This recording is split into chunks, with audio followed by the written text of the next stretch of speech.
Thank you all so much for being here. Welcome to the closing keynote for MinnPost Festival. I'm Tanner Curl. I'm the Executive Director of MinnPost. We're really excited to close out the day with a conversation on climate and equity featuring Ben Jealous, Executive Director of the Sierra Club, and Tonya Allen, President of McKnight Foundation. Before I hand it over to them and the moderator for the conversation, Elizabeth Dunbar, I just want to take a minute to talk about MinnPost. In November of this year, MinnPost will turn 17 years old. Thank you. And from my position, I get the pleasure of, not only thinking, working, and working with the team on where MinnPost fits into the Minnesota ecosystem, the news ecosystem here. I get to see across the country. And I think one thing that is maybe underappreciated is how much of a trailblazer MinnPost was in this movement, in this nonprofit journalism movement. So, thank you. I want to give a special thanks to Joel and Lori Kramer, our co-founders who are here.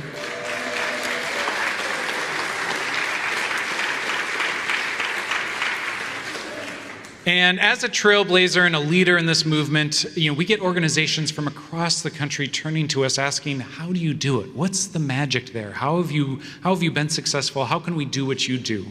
And I have to tell them that, unfortunately, I'm not some kind of wizard. We're not wizards. We don't have magic. What we have is all of you.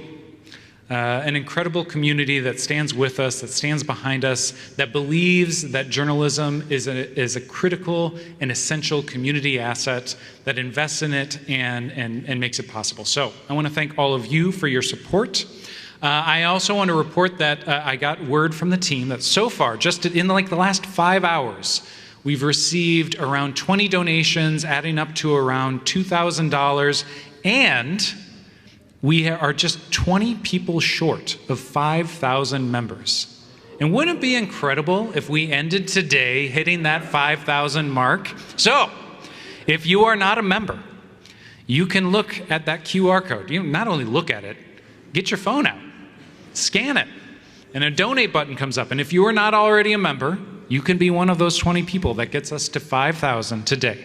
So, and it means you get that tote bag that's out there too. So thank you so much for being a part of today. I also want to take time to, again, thank all of our sponsors and supporters. I'm going to name them all. We'll hold our applause until I get to the end of this wonderfully long list of sponsors and supporters. I want to thank our presenting sponsor, McKnight Foundation. I want to thank our supporting sponsors, Darla Cashin at RBC Wealth Management and Solomon Strategies Group.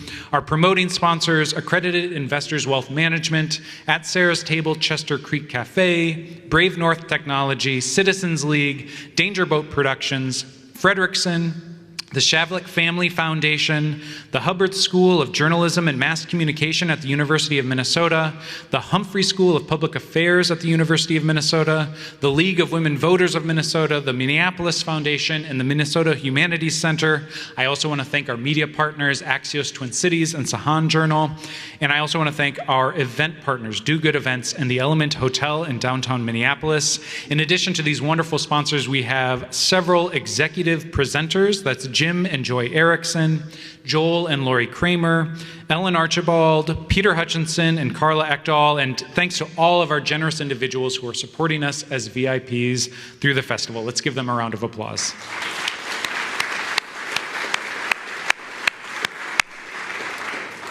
And now to our closing keynote. You should have received question cards when you come in. You kind of know the drill by now, I assume. Those cards will be collected later on in the program and passed up so that your questions can be part of the conversation. For this closing keynote, we'll be joined by Ben Jealous, who is the 7th Executive Director of the Sierra Club. Formerly the National President and CEO of the NAACP, he has led 2 of the nation's most influential groups pursuing equity and justice and protecting democracy and the environment. He is also a professor of practice at the University of Pennsylvania. Also in the keynote is Tonya Allen, a leader and change agent with a passion for co-creating an equitable, sustainable world. In 2021, she became the president of McKnight Foundation, a Minnesota-based family foundation that advances a more just, creative, and abundant future where people and planet thrive. Moderating this conversation is Elizabeth Dunbar, who leads our newsroom and is our editor. So, To close out MinnPost Festival 2024, please welcome to the stage our keynote guests, Tonya Allen, Ben Jealous, and moderator Elizabeth Dunbar.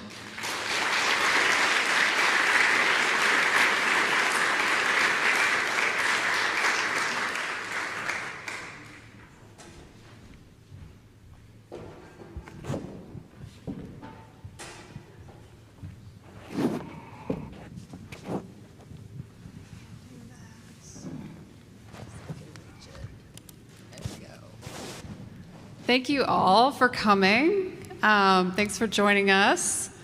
I'm excited for this conversation. One thing Tanner didn't tell you is for many years I covered climate change as my beat as a reporter. And it's something that I still care a lot about. And so I'm excited to dive into this conversation today. Ben, it's really an honor to have you in Minnesota. Thank you for coming. The people of this state, as Tonya now knows after being here for a few years, are very proud of our tradition in the outdoors and the things that we've done for the environment. So, we raised a sales tax on ourselves called the Legacy Amendment that goes to clean water and preserving land. Back in 2007, we had bipartisan support for reducing greenhouse gas emissions. It was signed by a Republican governor, 2007 that was. And since then, we've expanded on that. We have a new law in effect right now about clean electricity, zero emission clean electricity. And yet, there are still a lot of challenges. The effects of climate change we know and are realizing the more we see it are landing in equal ways on people, and that's something that we want to talk about today. And we're understanding too that equality and equity need to be integrated into the policies that we make. So both of these leaders talk extensively about that, and I'm excited for you to hear from them. Before we talk policy, because we know we could talk about that forever, I want to have you all get to know these amazing leaders a little bit better and where they came from. And so I thought I would just start with going way back, kind of thinking about your childhood and growing up. What was your connection to the outdoors, and just kind of give our audience a little glimpse of that. Ben, do you want to start? Sure. Well, first of all, it's good to be back. Always love any excuse to come to this beautiful state. First time I was really here, spent time here, was in the battle over marriage equality. We won that. It's nice. And my dad's from Maine, my mom's from Maryland. Thanks. Amen. My dad's from Maine, my mom is from Maryland. Parents' marriage was against the law. And as a kid, I grew up in California. I was born in California, baptized in Baltimore. As a kid, growing up in California, spent a lot of time in the Redwoods. Grew up in the chapter of the Sierra Club founded by Ansel Adams. And he was an active member of our club chapter, along with George Weston. It was a pretty privileged. In California, we have 13 chapters. Everywhere else, there's one chapter per state, and just a couple of counties. And growing up in that chapter, the slideshows were amazing.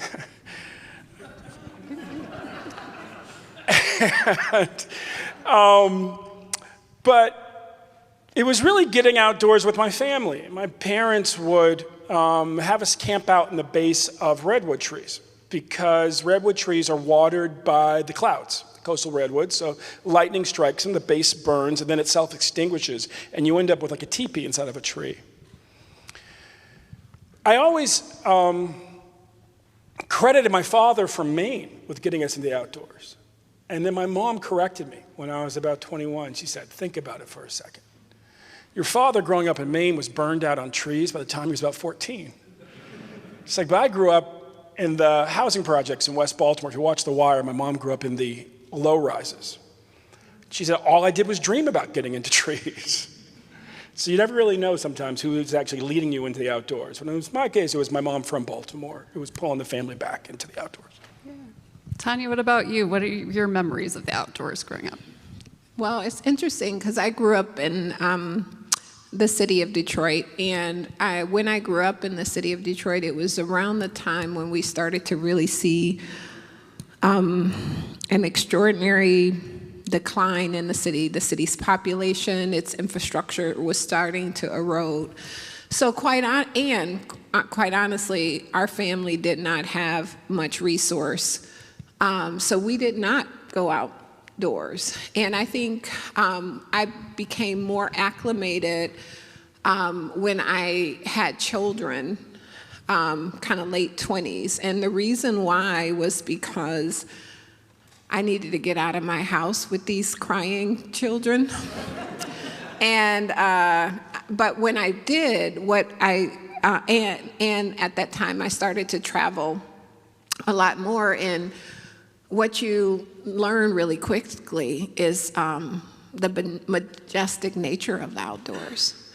And so I spend time out there now, mostly because I'm just amazed, quite honestly, that God created these beautiful things for us to look at, for us to cherish, and for us to take care of. And so my affiliation is really an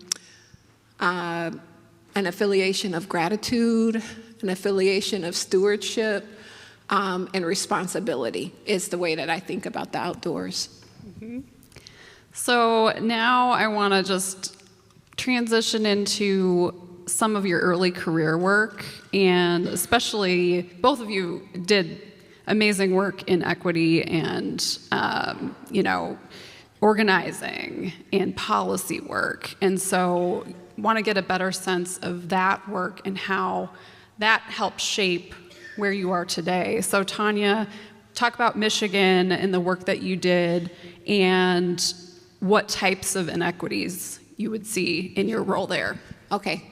Before I get to my work, I want to just share one story which will give you a strong sensibility about how I come at life.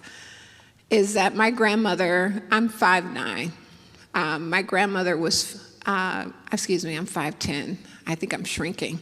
My grandmother is 4'10", she was 4'10", right? When I was growing up in Detroit, my grandmother would take us to church with her. And she was an evangelist. And if you know what evangelist is, that means that, she was going to church to spread the gospel. So think 70s, think 80s. She wasn't really welcomed in churches as a woman minister. So we would go to the church and they would have altar call. And my grandmother, I would watch her every Sunday at a different church. And I don't know why they didn't pick up on this, because she did it every Sunday, even though she rotated the churches. She would walk down the aisle and she'd start preaching. And she would not stop preaching. They'd say, Evangelist Page, please stop. And she would preach the word. And what I learned from my grandmother was that you have to be courageous and you have to be bold. And I learned those lessons from her all the time, including like sitting on her porch and saying to her, Grandma, look at across the street. There's so much trash there. Somebody should do it. And she'd say, you're absolutely right. And you are somebody. So we get up, we go clean that over and over and over again, because that was a part of our responsibility as like citizens in the world. And so I share that to say, when I think about my work in Detroit and my work nationally, and the things I've been lucky enough to do globally, it's all with that spirit of boldness. It's just with the spirit of courage. Because we all have to show up in a different way if we want to have things shift and change in a different way. So when I was most recently in Detroit, I spent time leading the Skillman Foundation, and that work that I did there was fundamentally about systems change and policy change, which included working on Detroit's bankruptcy, the largest municipal bankruptcy in our country. It also included leading a coalition of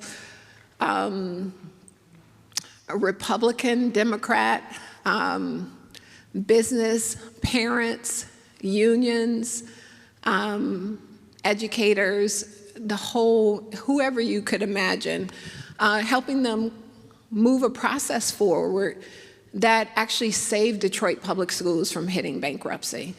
So we did this in the middle of a completely Republican trifecta. So we had a Republican governor, a Republican Senate, and House. And the reason I share this is because what I learned in doing that work was that there's a superpower of having people who don't actually agree to come together to focus on something together. And I've always used this rule, 70-20-10, which is this, that like we all might come at an issue and we may disagree on it. And if we fundamentally disagree on this issue, usually it's about 10% of whatever we're talking about that we disagree on. And then, and so we stop. We never move an issue forward because we're stopping at that 10%. And what I've learned is that actually there's 70% that we agree on. You know, but we got to discover what that 70% is. And then there may be another 20% we can negotiate on. And then there's that 10% we will never be able to move. And so my ambition has always been, how do we get more people to get to 90% than staying stuck at the 10%? And so that was really how we were able to move this policy for Detroit Public Schools, which has now resulted in, I think, about I think it's close to no, that wouldn't be right. I would say probably about $1 billion that's been invested in a public school system that they wanted to basically close down and turn into charter schools. Nothing wrong with charter schools, but every child, in my opinion, ought to have access to a high-quality public school, and that doesn't mean they need to travel to it. They should be able to go to it in their neighborhood. So that's just a touch of some of the work, but I could go on and on and on about that, but I'm not, because I'm on the stage with Ben, and I know you want to hear from him. Well, I'm gonna stick with. I want to hear from you. We want to hear from both of you, yes. I'm going to stick with this kind of idea around coalitions and finding what is the commonality, right? And Ben, I was actually hoping to ask you about some of the work that you did in Mississippi, like when you were younger, right? And one of the things that stuck out to me is you're trying to save HBCUs in Mississippi that they were trying to shut down, right? And trying to build support for that, community organizing. And there was this moment when you discovered a group of people who might be able to help with that cause. Can you talk about that a little bit? Sure.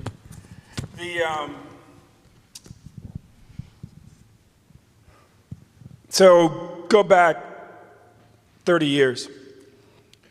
There was a man named Kirk Fordyce. He was governor of Mississippi. He was a businessman. He had not run for office before. He was known for saying terribly racist things and for suing everybody.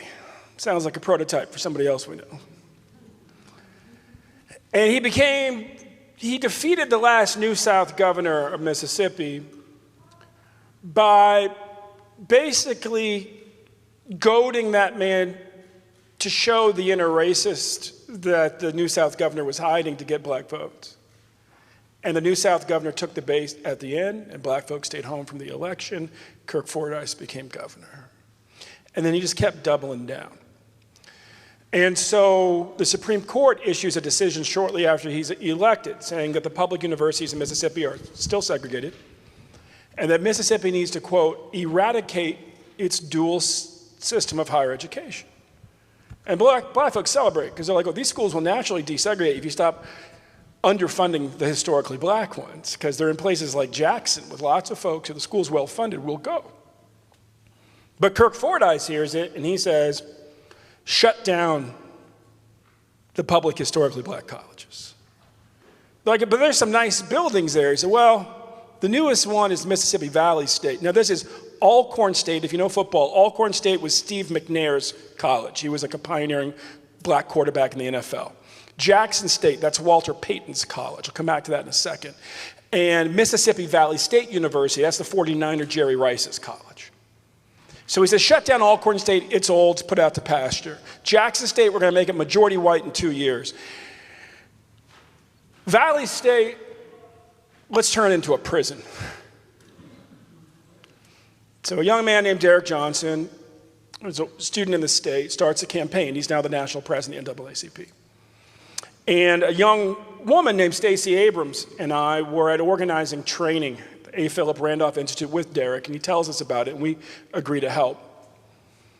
And I had been kicked out of Columbia University in an environmental justice battle, so I had some time on my hands. And so I moved down there.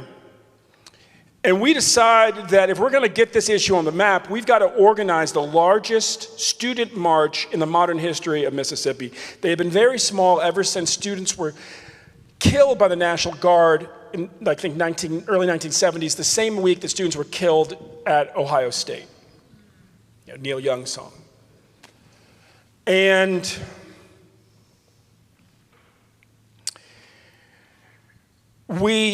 Derek and Stacey were doing a great job out the state. We knew that we had about 5,000 students coming from across the Southeast to march. I'm competitive. I wanted to get twice as many from inside the state, and we would. But we all agreed that it would be a failure if it was all black folks. And we reckoned that if we positioned the white folks towards the front, that most of the folks' faces behind them would fade. And so we had an integrated crowd in the front, say the first 1,500 people looked equally black and white, that it would look like all of Mississippi was outraged over this. Some of the smoke and mirrors of good organizing. Which meant we were looking for 750 white liberals on short notice. So we did what organizers do. We made a spreadsheet, and we made a list. We came up with 7. We knew of 7 white liberals in Mississippi. And then somebody said, Ben, there's 2 professors at Millsaps College. They both have ponytails. Put them on the list. And then somebody said, Ben, would your daddy fly out from California? I said, that would only get us to 10. Before I asked that man to get on a plane, y'all got to help me find 740 others. And there was a young fellow in the corner. And today, we would say he was somewhere on the autism spectrum. He thought differently than everyone. He was super bright, he was very systematic. He was flipping through a calendar quite noisily, trying to get the answer to the question, and I couldn't figure out why. And then suddenly his hand shot up, and I said, Billy, what's up? And he said, Earth Day is coming up. And I was like, wow, he's brilliant. White liberals in Mississippi count on the homogeneity of Mississippi wardrobes. It was all like Brooks Brothers or Dickies, depending on your class. Everybody dressed kind of the same. But on Earth Day, they gather in less than a dozen points on the map around the state, typically historically white university campuses, close together in tie-dyes. You can see them from a mile away. And so our Hail Mary strategy, which would work, was to go to the Earth Day gatherings across the state and ask folks to join our march, because it wasn't just un-American, we reckoned, because that doesn't get you very far in Mississippi. It was un-Mississippian to turn a college into a prison. Well, it worked pretty much everywhere.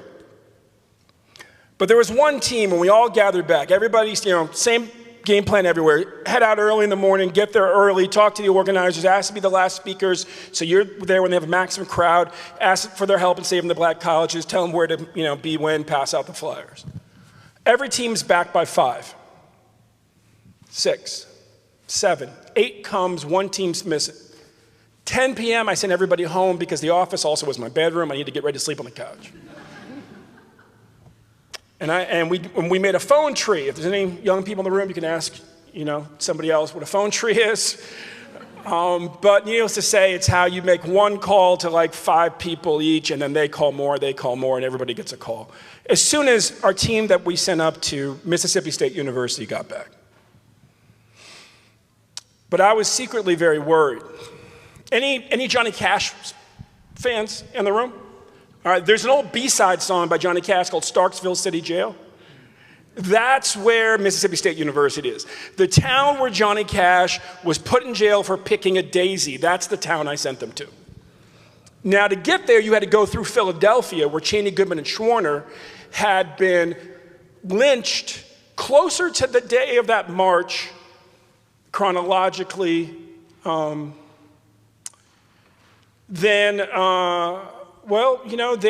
we are to like Clinton's election right now, put it that way.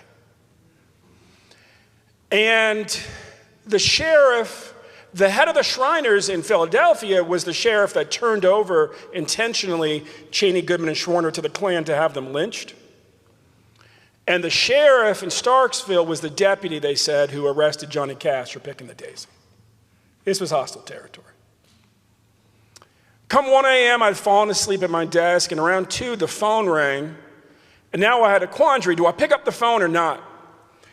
Because around that time, the Klan had been calling me to threaten me every night, because the phone number of the office was on the flyers, and they had been observing me enough to know I was sleeping there. And Byron Dale of Beckwith was on trial 30 years too late for assassinating Medgar Evers. If you saw the movie Ghosts of Mississippi, this is that exact time. But my organizers hadn't come back, so I had to pick up the phone. And I picked up the phone. Oh, and it was the voice I was waiting to hear. It was our lead organizer, Felix Garth. And he said, Ben, we have some trouble up at State. Can you meet us at the Waffle House on I-55 downtown? Well, you can see from my size, I can get to Waffle House in 5 minutes flat, any city in America that exists. So I was at that Waffle House, ordered my double pecan waffle, walking through the door, slid into the booth, said, fellas, what happened? And he said, well, we did what you asked us to do, but I guess we weren't clear, or maybe they didn't care. But for them, the end, we asked to speak at the end. And so when they were breaking down the mics from the rally, we said, hey, what about us? They said, no, y'all asked to speak at the end, you'll speak at the end. Well, the rally was followed by a concert. And somewhere during the concert, we looked out and we realized all the tie-dyes were gone, and all we saw was a sea of frat boy baseball caps. And we got up 11 p.m. after the third encore of Sweet Home Alabama to give our little talk and say, we need your help to save the black colleges. And someone in the crowd started chanting, get a rope, get a rope, get a rope. And the chant got louder and louder. So we did a little crazy two-step that we do down here where we walk just as fast as we can without our knees buckling so they don't think we're running, so they don't give chase. And then we drove just as fast as we could to get out of Starksville, without getting pulled over by Dolph Bryant. He was the sheriff. It's a whole other story. He and I would tangle later. When he tried to frame somebody for arson, but I got that guy off as the investigator. But anyways, so just fast as we could without Dolph's deputies taking an interest. And then the same thing down the highway with the state patrols. And well, here we are, and we don't know what to do. And in that moment, it felt like a cold wind hit us in the back of the neck. And we just looked around, and we realized we're the only black folks in the restaurant. It's going 3 a.m. This is between Jackson State and Millsaps College, using integrated crowd, but we were the only, not even a dishwasher, we were the only black folks in the restaurant. And there's this old white guy with 8 gold rings, 1 on each finger, feathered white hair, long white, like what my granddad would call a Cuban tuxedo. I know there's a word for it in Spanish, but I can't recall. Hanging about 9 inches below his waistband. And he's staring at us, and he's not smiling. He just keeps looking over his shoulder at us. Well, I've previously established that Waffle House exists to make us happy but less healthy. And he walks over with to-go bags. Back then, to-go bags at Waffle House were grocery bags. And he carries these 2 grocery bags over, and he looks at us and he says, y'all the boys I've been seeing on television? Well, I grew up in California. Felix grew up in St. Louis. Other fellows from Chicago, other ones from New Orleans. Make it simple, none of us are accustomed either to being called boy by some old grumpy white dude at 3 a.m. no less, in Mississippi, let alone answering to it. However, they just got death threats to their face. I've been getting on the phone for 2 weeks. Ain't no other black folks anywhere we can see, so we give the only logical response, which is, yes, sir. He says, well, hold on a second. He turns around to put down his to-go bags, and Felix realizes we can't see his dominant hand. In Mississippi those days, $100, no felony, you could carry a concealed firearm wherever you wanted to go. And his shirt's 9 inches below his waistband. And Felix is like, gun. And I was like, he was like, I think he has a gun. And I was just like, chill. And Felix gets up, and he's a linebacker, or excuse me, a running back, and he could easily, disarm this man if he had a gun. But I didn't, I wasn't sure he did. And so I just hit my hand on the table, and I said, fellas, let's hear what the man has to say. And then we all watched in slow motion as he turned to make sure he had a gun in his hand. Turns around and goes, well, I just want to shake your hand. If I've been born an N-word in this crazy state, man, I'd be mad as heck too.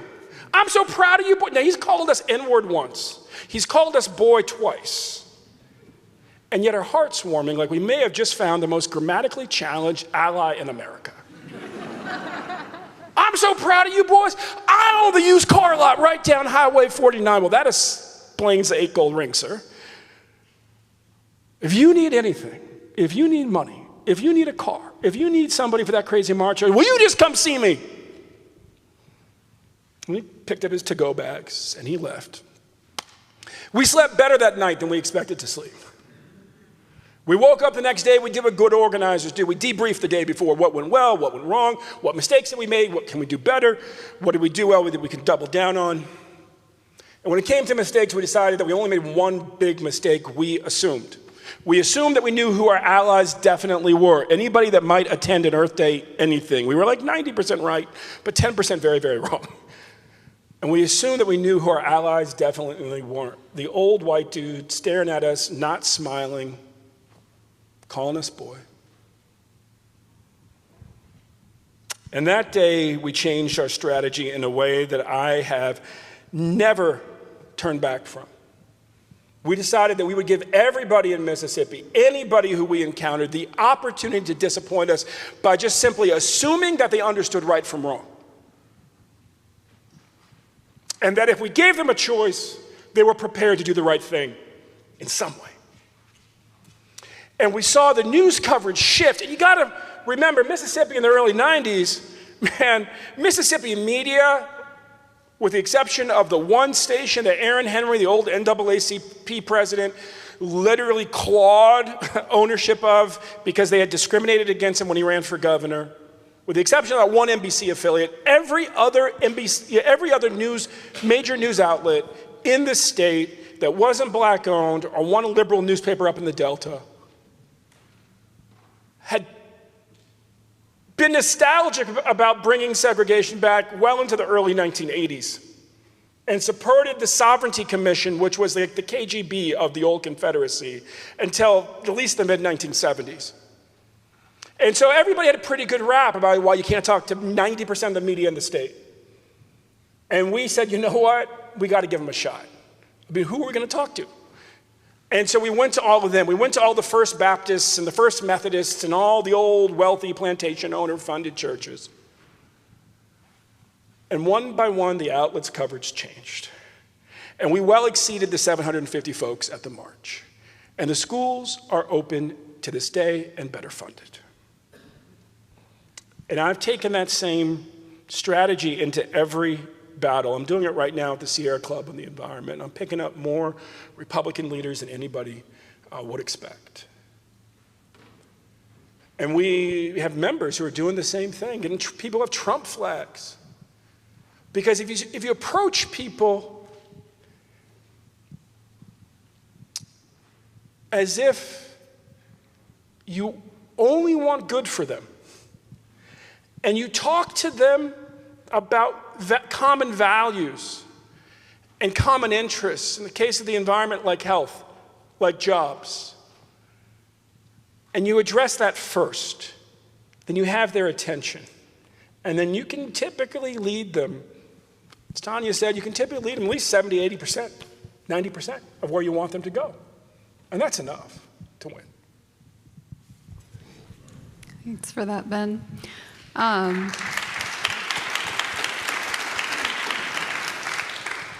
So Tonya, you talk a lot about how climate work and equity work are really inextricably linked. And I want you to just talk about just why that is. And a lot of times I hear about you talking about people. We're not talking about polar bears necessarily, we're talking about people, right? Yeah, well, I just discovered something. I need to get better at my storytelling game, sitting up here with him. All right, so here's what I would say is that, so the climate movement has, rightfully so, led with the planet. And I think that the planet all by itself is worth preserving. However, everybody doesn't think that. And what we've done mistakenly is to actually talk about the planet and actually leave people out of it. And I often say that, like, we can talk about climate change as much as we want, and we can talk about what harm it's doing to the earth, but what I am sure of is the earth will be here even if we won't be. And so we have to help people understand that climate change is really about people. It is really about whether or not we can have reliability in our lives and the way we show up in all of the things that we care about. And that could be from tapping a maple tree to making sure that your basement doesn't flood, or wanting to make sure that actually you can get home insurance because you live in a flood zone. Like, or that there are fires that are coming from that. And we don't tell these stories. We don't connect the dots for people in general. And particularly, we don't connect the dots around what's happening around extreme weather, who's carrying the cost of that. We don't connect the dots about where coal plants exist. We don't connect the dots about what is happening in school buildings or when they are right down the street from some environmental dump, right? And so part of what I have been trying to do is to help us understand that this is fundamentally about people, and that the people with the least are the ones who endure the most, and they are generally the people who will not give access to the solutions that we design to try and help solve this problem unless we are intentional and purposeful about designing systems that's actually going to meet the needs of people that we interface with, and that they have an equity lens. And for me, obviously, there's a racial equity piece to this, which I am not going to shortchange on. I'll come back around to it. But if you just take, for me, the basic definition of equity is this: the people who are furthest away from power. So the people who don't get a say in anything, right? Like, they don't get a say. They are not thought about. They're not considered. And what we know is that, like, in urban areas and rural areas, that these people tend to be those folks with the least amount of power, which tend to be poor folks, period. Poor Black folks, poor Latin folks, poor indigenous folks, poor white folks. And so how do we start to center these people and understand that if we solve for the issues that actually will allow us to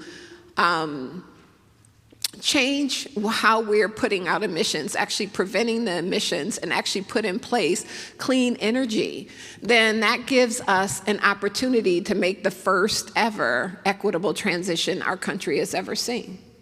So I'll give you just a couple of examples of that, and that transition actually can't just be about, like, how do I benefit from clean energy? It actually has to be, how do I benefit from economics? Because the clean energy industry is $23 trillion. And we often talk about equity as like, oh, how do we treat people fair? Well, if any of you went to business school, equity is about ownership.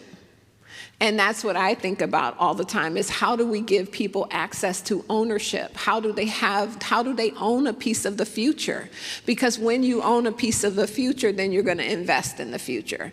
And so that's really how I kind of come at climate change. Is why I think about it from this equity lens, is that we know what's happening in places all across. We know what's happening on indigenous land. We know what's happening in urban cities where people of color live and are enduring the effects of climate change. And that's just domestically. Because then when we go globally and really think about all of the people who are affected by this, right, that they are so affected that it's not just their livelihoods, it's whether or not they can actually live there, whether or not they are going to have to leave their country to go to some other place where they can have access to certain services. It is really a big issue that will drive all kinds of things, from safety to demographic shifts. And so part of what I think we have to do is to help people narrate, understand what's happening, why it's happening, because we, as I think a society, are not doing a strong enough job of telling people this is what is happening, this is what climate change is. We tend to want people to believe that they have to use the word climate change, when in actuality they just need to know that they are being affected by it. And that's how I kind of come at this work and think about it, from talking to people, talking to my sister, talking to anybody about this. It's like, this is how it's affecting your life today. This is what it's costing you. And I think most people don't know that. And I don't think that people of color know that, because it's not an issue that, at Earth Day, he didn't go look for the black people in the tie-dye, right? Like, we weren't there because we're looking and thinking about more present issues, the things that are closer to us, the things that feel more present and focus on in our lives. So that's where we spend our time and energy.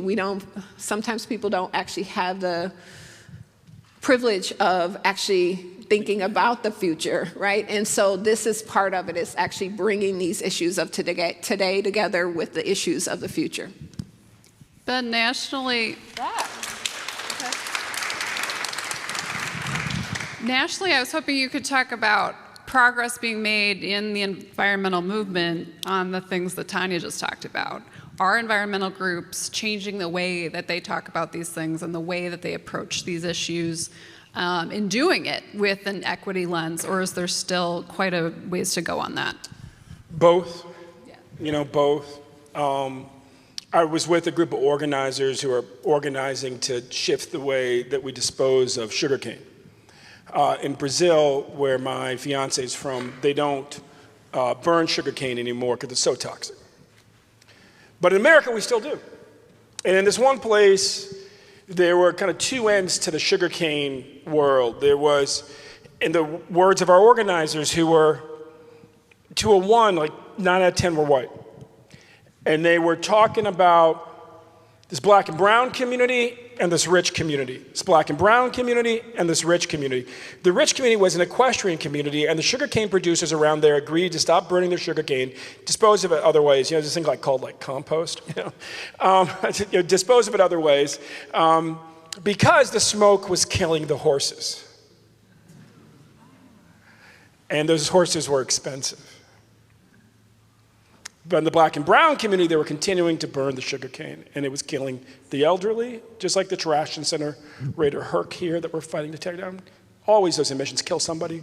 Killing the elderly, they were killing children. And as a guy who was born in a bridge, his dad's family is from Maine. If you don't understand what Maine's really like beyond Kennebunkport or whatever, it's like Georgia without black people. 1920s, two highest Klan membership per capita in America, Georgia and Maine. Very similar poverty demographics driving that. And my favorite uncle, the one who stood by my dad when he married my mom, a very courageous man, also a Trump supporter. He wasn't sure he'd vote for Bernie or Trump. He chose Trump because he thought Trump could go all the way. Now he's down a rabbit hole. I still love him, and he's still working at 75 in a lumberyard. Dad. He's my favorite uncle. I celebrate holidays with him. And at the other, and every time I pull a chainsaw, his voice comes in my head, son, never forget this will cut through 16 pounds of flesh in 1 second. And the other, my family's rooted in West Baltimore and surrounding communities. And so I say to the organizers, you talk about the black and brown community, the rich community, just curious, in the eye of this storm of sugarcane smoke, what percentage of the people directly impacted are low income and white? And they say 40%. 40%. 40%. And I said, well, how do we expect to win if we exclude 40% of the impacted people from our narrative, let alone when you're in a red state, and that's the base of the party that controls the state? Well, what you couldn't see in the room was that the most powerful line in the environmental community isn't the race line, it's the class line. To go to Tonya's point, people don't have enough money to think 10 years ahead, 100 years ahead, whatever. 10 years feels like 100 years. It's what I call the Prius line.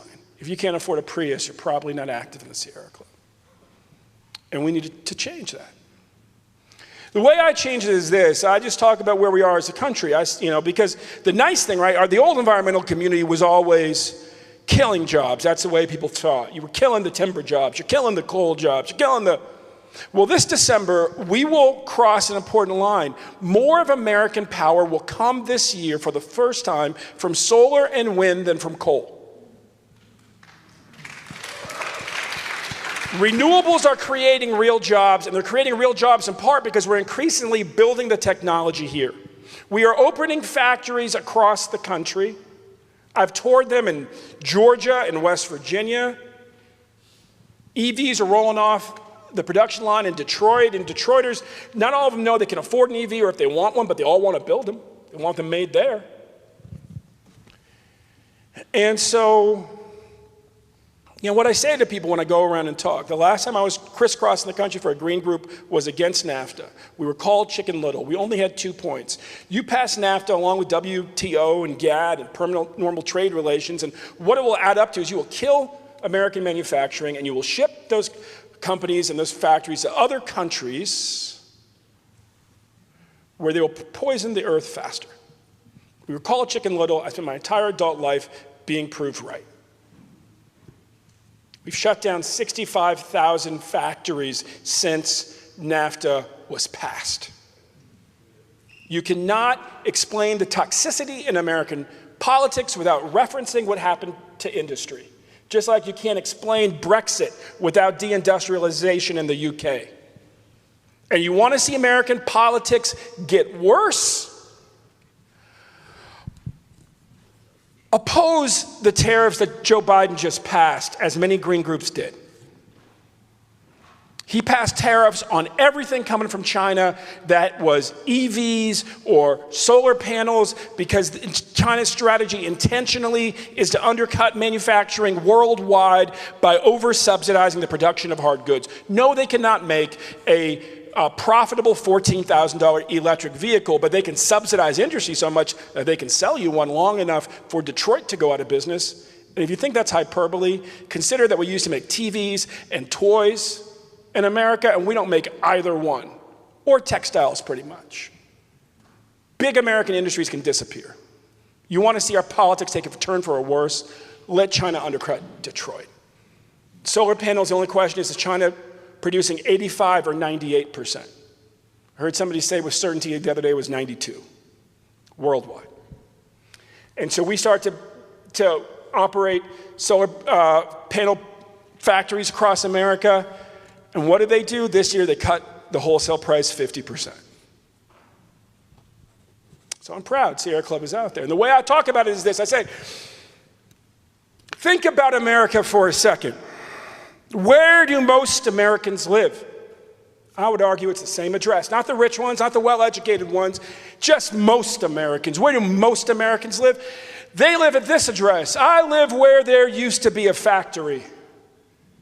And when the factory shut down, what shot up? Poverty, despair, suicide, homicide, opiates, meth. that's where most Americans live. And if you think the suicide epidemic isn't so bad, consider this. White men over 50 kill themselves at a higher rate than black boys and men between 15 and 30 kill each other. And given the relative size of the populations, and by the way, that's been constant the last 30 years. And given the relative size of the populations, that's 4 to 5 times more caskets on the white suicide over 50 side of the aisle than the black homicide between 15 and 30 side of the aisle. And yes, black men are right behind the white men on suicide too. That's the price of NAFTA in communities across the country. So where is their hope? The hope is that because of the Inflation Reduction Act that Joe Biden made sure passed and Kamala Harris cast the deciding vote on, we are for the first time in my adult life opening new factories coast to coast. And what does that look like? I'll give you a quick just look. In Dalton, Georgia and Cartersville, company called Q-Cells, German company bought by a Korean conglomerate. Some people can't tell the difference between China and Korea. I feel sorry for them.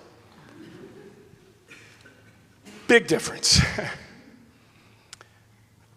There are 1,800 workers on the floor. You can multiply that by 5 for the total number of jobs created in Dalton, Georgia, where those factory workers are presently.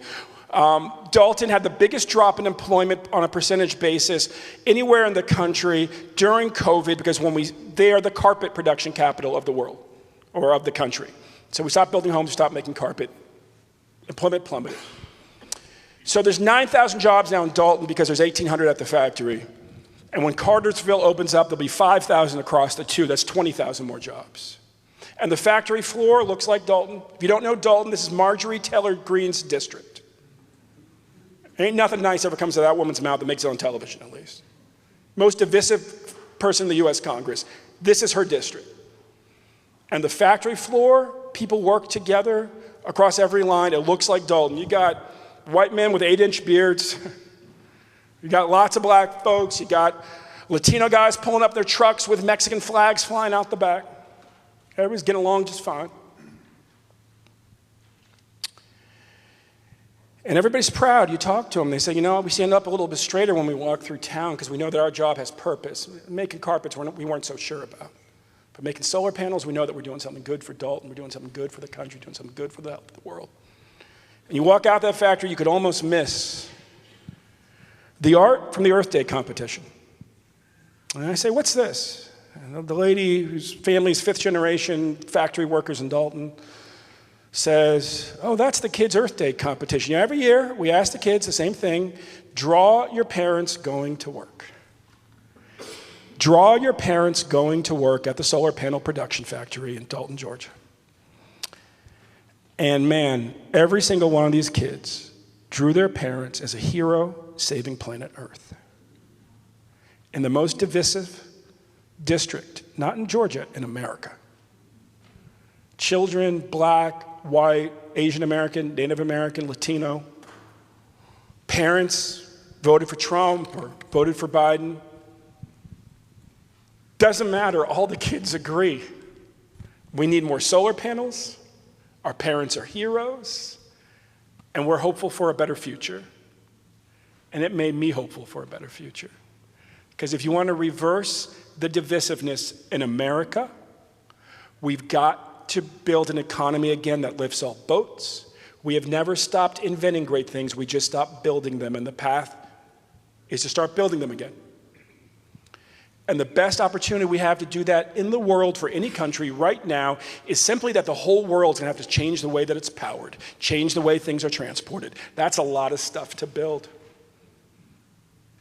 What Joe Biden did with the Inflation Reduction Act, what Kamala Harris did, casting the decided vote, has set America on a path not just to help save the world, but to heal itself. We need more of that.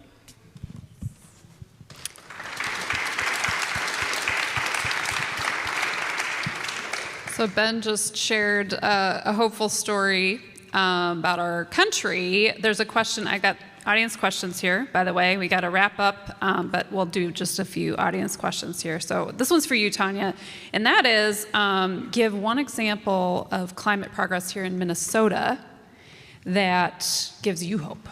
Yeah. Well, obviously, we have organized, I think, a multiracial, multi-issue coalition in this state to actually move public policy. That's the way that we actually got 100% clean energy into law. It's actually the way that we got Governor Walz on this issue. Many of you might remember that Governor Walz, in his earlier terms, was not a confirmed climate vote. So he has really evolved because the people have really pushed him. And so I think that I would argue that having this coalition of people who have ambition and who are not working from a transactional perspective, like I need your help to get this law passed, but actually we need your help so we can actually create a future that's stronger, better, and more equitable for all of us. We will work on this issue, but we also are going to work on housing, because there's not enough affordable housing. And we're going to also work on laws that are related to safe workplaces and protections for workers. Like that is what I think you get when you get this kind of multiracial, multi-issue coalition of folks. And we've set the tone for so many others. I mean, Michigan took our playbook and we're able to execute the same thing in the state of Michigan because of what we've done here. Second thing I would just shift or suggest is that I'm inspired by Ben talking about like factories that are growing all across the country. And we've seen that here in this state. So let me just give you a couple of quick examples of that. One is in Becker, Minnesota, when they closed down the coal plant. They actually have brought in green jobs to replace every job that they had that was lost due to the closing of that coal plant. That city and its people, its leadership came together to rethink what does it take, how do we thrive in a clean energy environment. They have been successful at attracting new commerce, new industry into their community. And it's not just that they have done it themselves, they also look around and they say, we're not the only ones. There are other cities in Minnesota that are going to experience this as well. So how do we make sure that what we learned, other people can benefit from it too? So they now have, advocated at the state level, build an office that actually supports communities as they make these kind of economic transitions that are going to be good for people as well as good for the planet. I would also share that I was up in the Iron Range a couple of weeks ago. And what was really interesting was to hear, so there was a solar panel plant there where folks have actually, I think it was originally like about 100 jobs, is now pushing on maybe 400 jobs. They are sourcing all of the materials here in the US based on all of the things that Ben talked about. And they are trying to grow that industry up north. And you complement that with the work that they're seeing when you think about the iron mines. And you see people there in those communities trying to think through what are the new set of solutions we can do. For example, the mines, the iron mines or tactonite mines that they have there, they use as much energy in one day in those mines as the whole city of Minneapolis. So they're trying to figure out, how do we take on green steel? Because if they can solve on this issue of green steel, it actually would be equivalent of making 50% of all of the United States households net zero.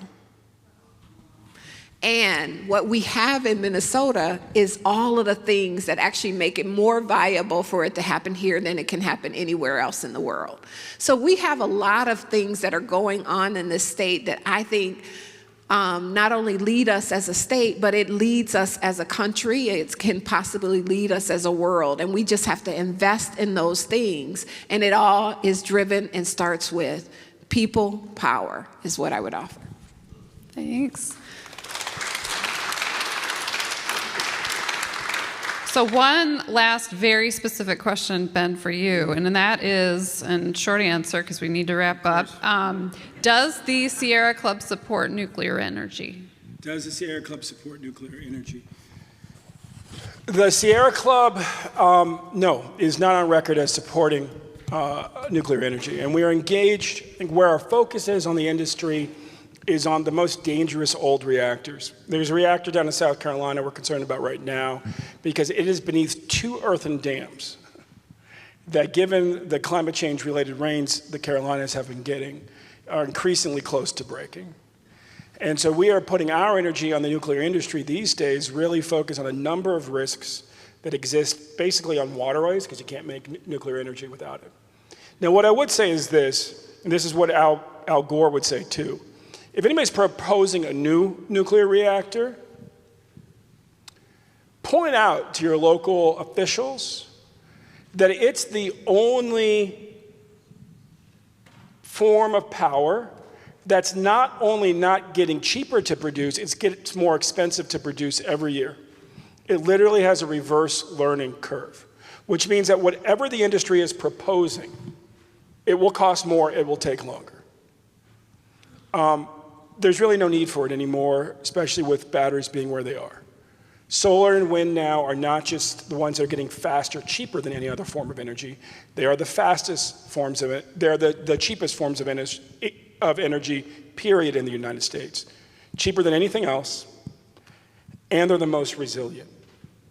And of course, expanding the industry here in Minnesota and across the country makes them even more resilient still.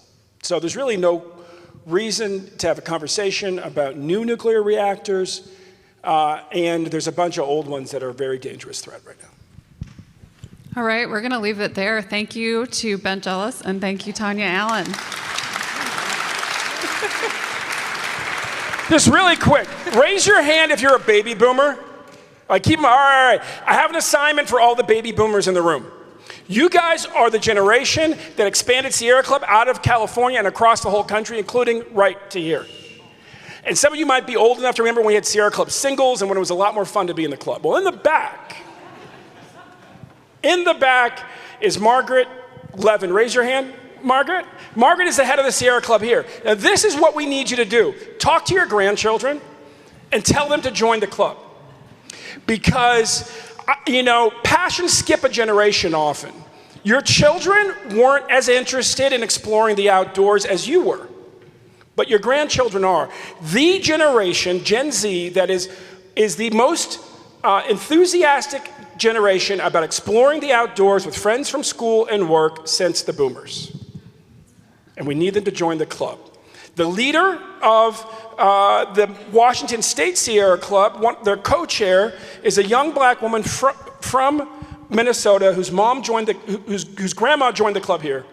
And she called her grandma and she said, "Wow, people in Seattle are really nice, but nobody asked me to any parties. What should I do?" And her grandma said, "Well, when I was your age, I joined the Sierra Club."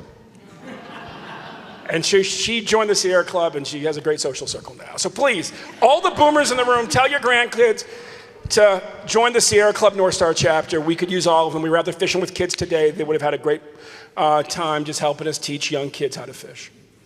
Please Thank join you, me in and God thanking bless. our keynote guests.